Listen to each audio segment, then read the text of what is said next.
Hey Waffle Gang, I do hope you're well. My name is Mark and today we're checking out some more Reddit stories, and if you do love a Reddit story, why not consider hitting a like, subscribe, maybe that notification bell too, and let's crack on with today's first story. Now, I've seen there's been an update to a post we covered just recently. People are calling out for it, so of course, we're going to have to read it. This one was from Society Tiny 784. It's the Thanksgiving drama. And if you want to skip initial parts of the story, please feel free to do so. Timestamps are always down in the description and along the timeline below. It's titled, Am I the Arsehole for telling my sister she's not allowed to bring her homemade food to Thanksgiving because her cooking is ruining the meal? Every year, our family does a big Thanksgiving dinner, and we all typically bring a dish or two. My sister, who's a lovely person in every other way, insists on cooking something homemade every time. The issue? She's not a great cook.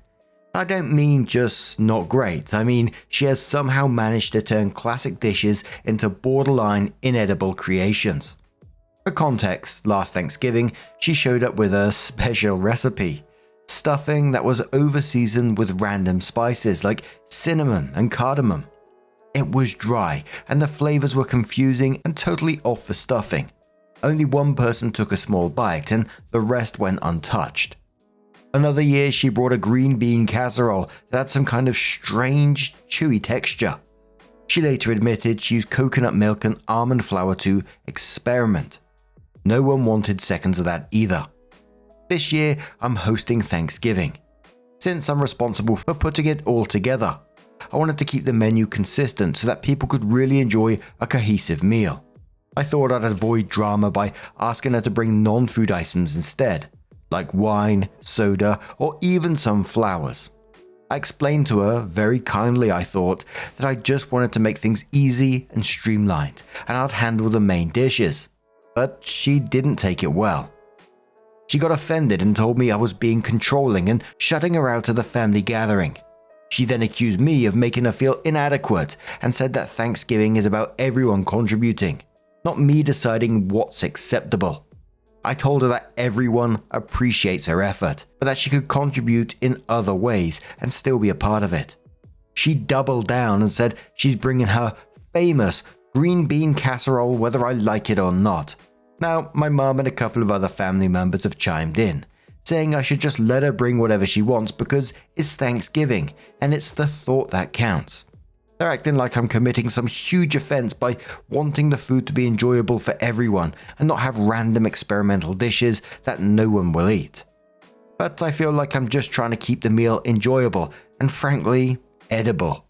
I don't think it's wrong to want guests to actually enjoy the food, especially since I'm putting in a lot of effort to host. Am I really being unreasonable here? Am I the arsehole? Kind of overview of the comments. A lot of people were basically just saying, let her bring the dish and, people don't have to eat it if they don't want to, and hopefully she'll get the hint. Maybe not, but it doesn't matter. You don't have to eat it, right? But OP came in with their first little update and said, all right, well, things have escalated fast. Thanks to everyone who offered advice. I tried to compromise, but it's already turning into a whole thing, and Thanksgiving is still a few weeks away. After our last conversation, my sister was being pretty cagey about what she planned to make. So I reached out to my mum, hoping she could help smooth things over. Instead, she got defensive, saying I'm overthinking and that it's just one dish. I told her I wasn't sure if it was just one dish anymore, especially after hearing about my sister's grocery haul, including canned oysters and edible glitter. Then my mum let slip that my sister has been hard at work on some creative menu she's planning as a Thanksgiving surprise. Apparently, she's been telling the family group chat, which I wasn't included in by the way, that I'm being controlling, and that she wants to expand everyone's palate with something truly unique. To top it off, my cousin sent me a screenshot from the group chat where my sister said she's bringing not one, but 3 dishes to Thanksgiving now. She's calling them her Thanksgiving trio experience, complete with her own place settings and little menu cards she's designing. I'm officially panicking because I have no idea what she's planning to serve, and from what I've heard, it's not remotely traditional.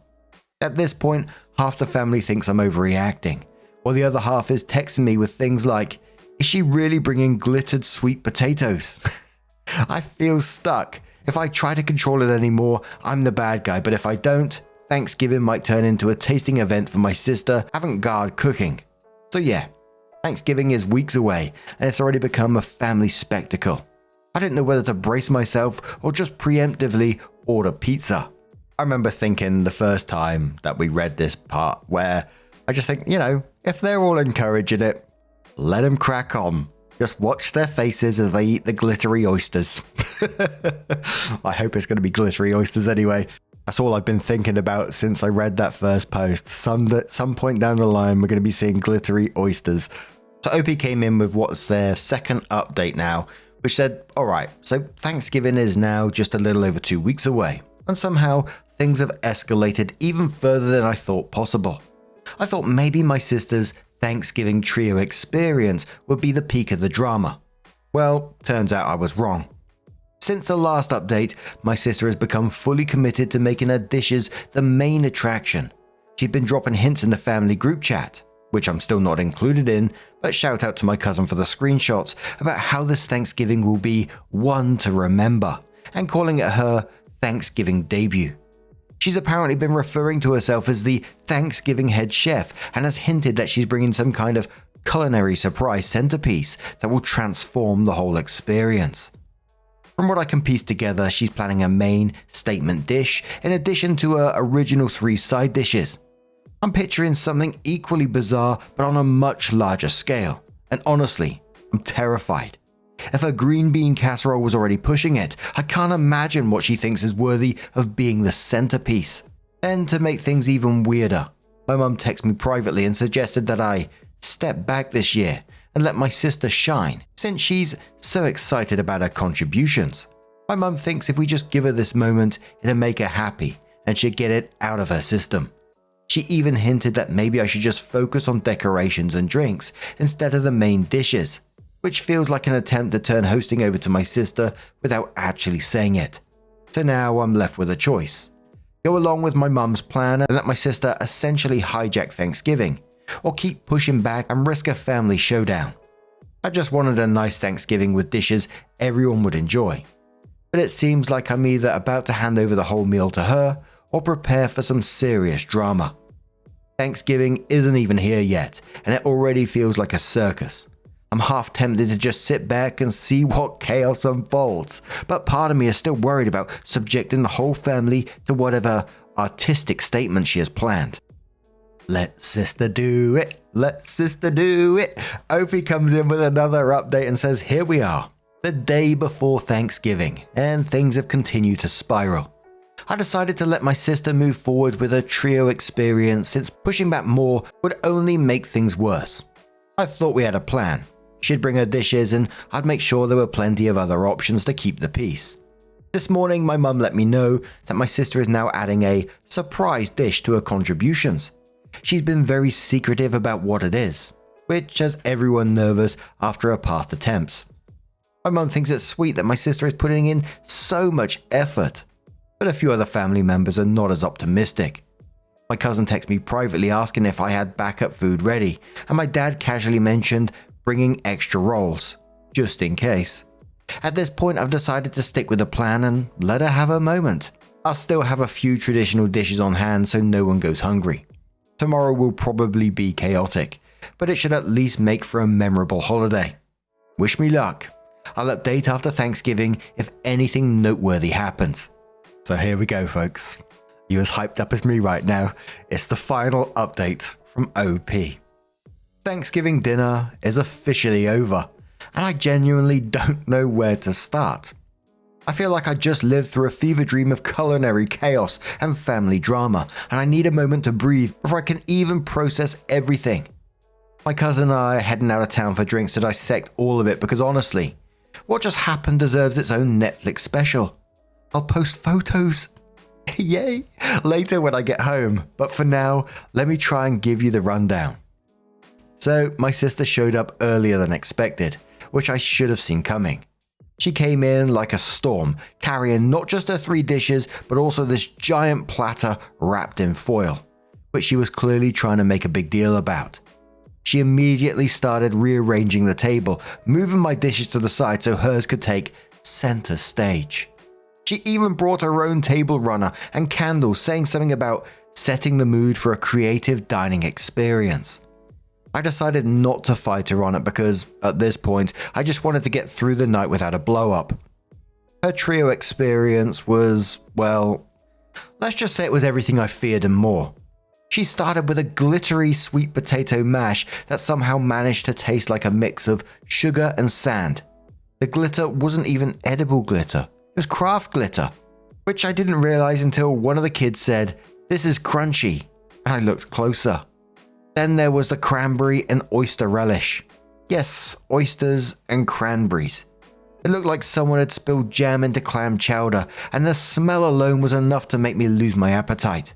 Finally, she brought a pumpkin curry casserole that had raisins in it for some reason, and this weird fishy smell that clung to the air for way too long. But the piece de resistance was her surprise centerpiece dish, which turned out to be a turkey gelatin mold. Ooh. Yes, she took ground turkey, mixed it with some kind of broth and seasonings, and turned it into a wobbly, translucent mold shaped like a turkey. She even garnished it with parsley and cherry tomatoes to make it festive.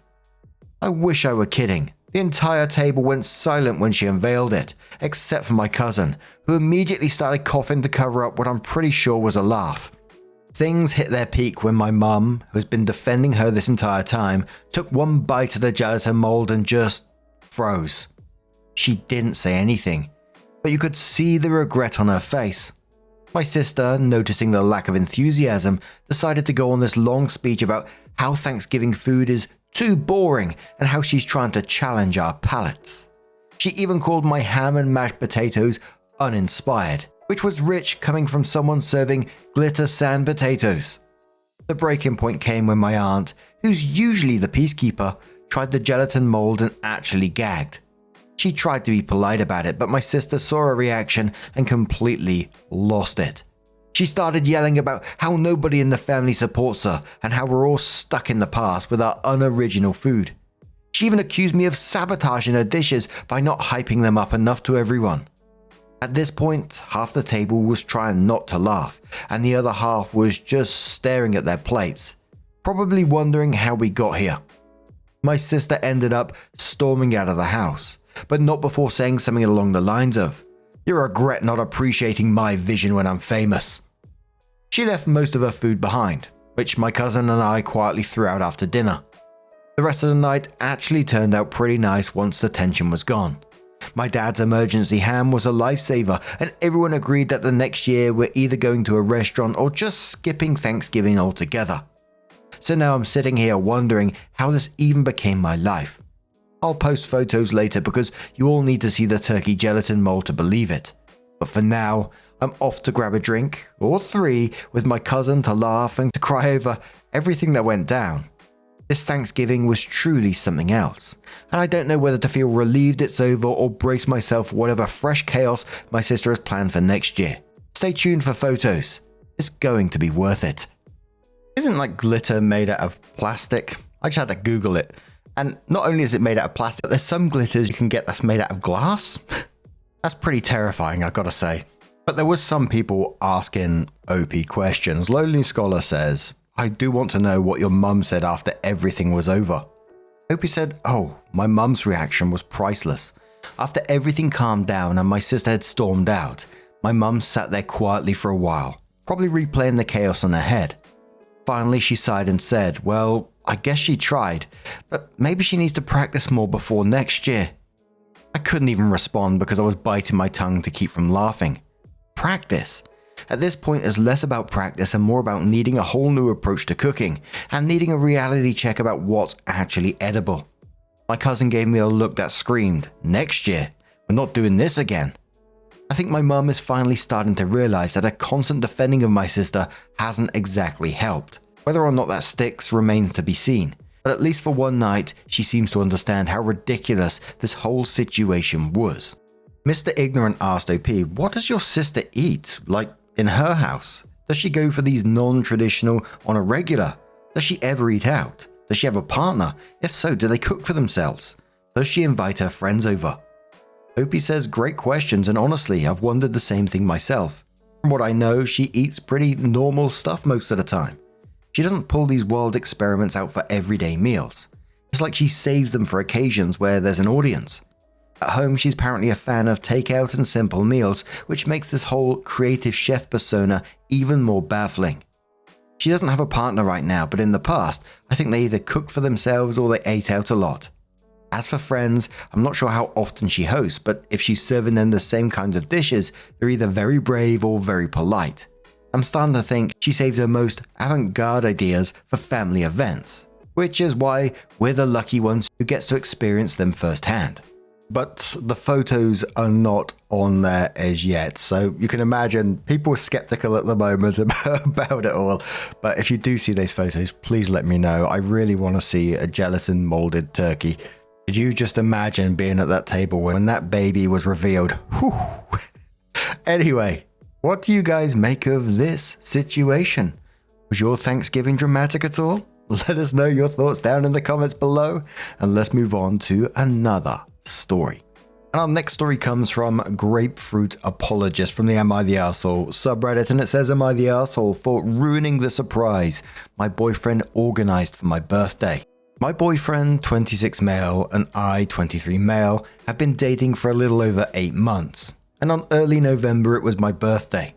I was excited as it was my first time we were going to be spending either of our birthdays together, and he had spent all of October teasing a surprise he was planning. Now, for context, I should mention I have a very complicated relationship with my parents. He knows this, and we have spoken in detail about why that is the case. My parents are out of my life and have been for the past 2 years. He knows all this. Because of my relationship with my parents, for the last couple of years I spent my birthday with my best friend, who I consider my family. So when my boyfriend let it slip on my birthday that the surprise he had planned was a family dinner, I had sort of assumed it meant my sister and her husband and my friend and a partner. I was wrong. The surprise he had planned was flying in my parents from a whole different city. I was confused as to why he would bring them, but I might have overreacted. I don't think I even stayed there for more than 30 minutes before I walked out of the restaurant and drove home.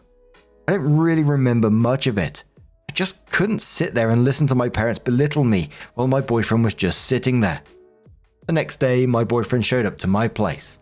I knew we were going to talk about the previous day, but I guess I was expecting him to apologize. Instead, he got angry at me for ruining the surprise he'd been planning for a long time.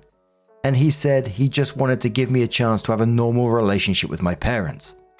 I understand where he's coming from, I guess, but I really didn't appreciate the way he went about it. I told him this, and he wasn't really receptive. He just said that as my boyfriend, he had a right to know my parents. I can really see what he means, but I can't help but still feel like I'm owed an apology. So am I the arsehole for ruining my birthday surprise? We've seen this a couple of times in situations like these where someone's no contact with their family, but the partner decides that they're going to invite them to whatever. That's absolute madness. It's such a lack of consideration for your feelings. And certainly something where I'd look at that person and think, you know, I've lost a whole lot of trust for you. Especially the reaction afterwards. He had the opportunity to apologize, to say he's sorry for what he'd done. But he didn't. He doubled down, got angry at you for ruining the surprise. That would certainly tip it over the edge for me, but it also says, my parents are out of my life and have been for the past 2 years. He knows this and quotes again saying, instead he got angry at me for ruining the surprise. He'd been planning for a long time and he said he just wanted to give me a chance to have a normal relationship with my parents. And then says, fuck that shit. This is not something a loving partner does without consent and much discussion. Your boyfriend doesn't get to unilaterally decide that you need to reconcile with your parents, and he doesn't get to bitch you out when you react to such an unpleasant surprise by leaving. He's doing shit like this at 8 months. This will be your life. He's deciding that you're not proceeding on a path he thinks is best, so he'll simply correct it for you. Again, fuck that shit. Not the arsehole. Another commenter says, not the arsehole. Your boyfriend and your parents are. The only people that ruined anything were your parents and your boyfriend. Instead of making up with you, your parents continue their bad behavior. Instead of standing up for you, your boyfriend allows their bad behavior. Your boyfriend does not have a right to know your parents when you remove them from your life. And instead of seeing what shitty people they are, your boyfriend still thinks you need to have a normal relationship with them. You deserve a man, not a bratty little boy who thinks you did anything wrong. Give yourself an early Christmas present and dump him. And that was pretty much the consensus all the way through the comments, but OP did come in with an update and said, first of all, sorry for not replying to any comments at all. I got overwhelmed by the amount of attention the post was getting, and I didn't really know how to deal with over 100 people telling me to break up with my boyfriend. We did break up. I wish I could say I confronted him with all the comments and their carefully constructed arguments. Don't get me wrong, they definitely helped me, but I am terrified of conflict, so it's probably not the dramatic update a lot of people were hoping for. I should say we did technically make up the day after my birthday, surprise/ambush. I posted about it because I was feeling discontent with how we resolved things. Now I see it's because things weren't resolved at all. He just made me apologize about it without giving me an opportunity to be angry. I thought I could tell him to come up to my apartment next week, so I had more time to figure out a natural way to bring it up. And then we had a conversation about it and we could move on from it. I ended up bringing it up after we had lunch together yesterday. While I was driving him back to his place, I hadn't even meant to do it, but I didn't know how to behave with the underlying anger that I now had. So in the end, I just asked him why he had done it, trying my best not to sound angry as I generally don't like being angry. He said he wanted to get to know the people that raised me. His answer was bullshit for a lot of reasons, but the biggest one is that I have literally told him that my sister is the person that raised me. When he met her and her husband, we all joked that it was like meeting the parents. I told him that he had every right to want to meet whoever he wanted, but he had no right to go behind my back and force me to be around people I've cut out of my life. The next thing he said is truly what made me break up with him. He said he doesn't understand how someone can stop talking to their family. I cannot stress enough how many times I've explained to him why I've stopped talking to my parents. He's asked more than once. After he said that, I think I had a realization. He doesn't understand me. He's made no efforts to do so. So I told him that after I dropped him off at his place, I didn't want to see him anymore because I don't want to put in effort with someone that doesn't care about what I want. He didn't take that well, but his emotions are not my problem anymore. Right now, I mostly feel really sad. And I'm probably better off like in the long run. But breakups suck, and I did love him. I think he'll be okay. I really appreciate everyone's support. When OP said at the very end there, his emotions are not my problem anymore, I just felt like, good for you, you know.